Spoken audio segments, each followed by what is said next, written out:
So, a Hitchcock-inspired movie by Joe Wright, written by Tracy Letts and starring Amy Adams. That most definitely sounded great to me, because I'm a fan of all of them. Joe Wright, for instance, has made a total of 5 movies I thoroughly enjoyed, including Pride and Prejudice, Atonement and Darkest Hour. And Tracy Letts has written 2 movies I've enjoyed a lot as well, Killer Joe and August Osage County. And I mean, Amy Adams has been in countless good movies as well, so how could this possibly go wrong? Well, I'm not sure how, but they did manage to make something that's mediocre at best. Because while there are things to like about this, the performances of Amy Adams and especially Gary Oldman, for example, and I do appreciate the creativity put into this as well. A lot of that creativity ended up not really working for me though. Some of the writing didn't feel particularly strong either, and at the end of the day, I felt a bit lukewarm about this as a whole. But I will say it's a good looking movie, I like the cinematography here. And I actually don't think the direction was really a big problem here.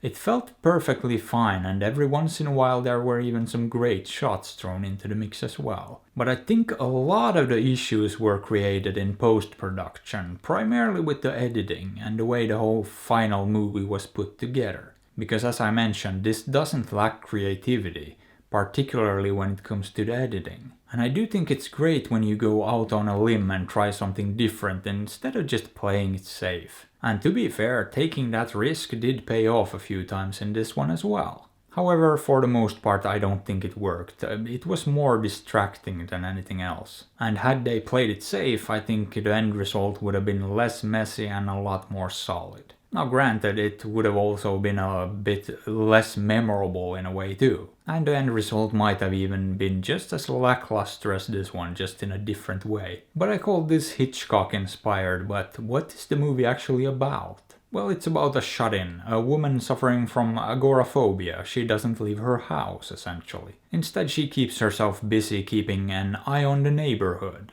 And as one might guess, she sees things she's not supposed to, and things get sort of interesting from there. But as a result, this feels quite a bit like the classic movie Rear Window. Now stylistically, I would say they share very few things in common, and story-wise there's not that many similarities either. There are a few, but I feel like the most obvious one is simply the basic premise of a protagonist who's locked in an apartment and spends all day staring out their window. Now, of course, you also get some plot twists, and the entire movie is basically a mystery thriller, driven in large part by the fact that the main character's mental health is in question.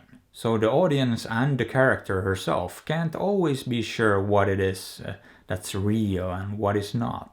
Now, with that being said, I thought most of the mystery was kind of straightforward. I mean, I figured a lot of it out before the reveal and before the main character too. And not because I'm super smart, because it was just rather obvious what was going on. Now, of course, there were a couple of twists I definitely didn't see coming. One that wasn't a huge surprise. I just hadn't figured out the details of that part, but the other one was kinda... well, it just came out of nowhere, to be honest. To the point that it did feel a bit forced and not exactly like the most satisfying thing in the world. So in my opinion, this one sort of failed twice with the whole mystery element, making a lot of things too obvious and some things just too far-fetched. Instead of finding a good balance where you couldn't quite figure it out, but the clues were still there. But yeah, I don't know, I still wouldn't say I hated this or even disliked it necessarily, because I liked things about it, but I also disliked things about it, and unfortunately more of the latter. So yeah, I'm kinda leaning towards giving this one maybe a solid 5. Boop. And no, I probably wouldn't recommend this, but it's not the worst thing in the world either. So you know, maybe give it a shot, or maybe don't. After all, I'm not your dad. But hey, what are your thoughts on this? Have you seen it? Did you like it? Let me know. And if you enjoyed the video, maybe give it a thumbs up or sub to the channel, because that would be fantastic.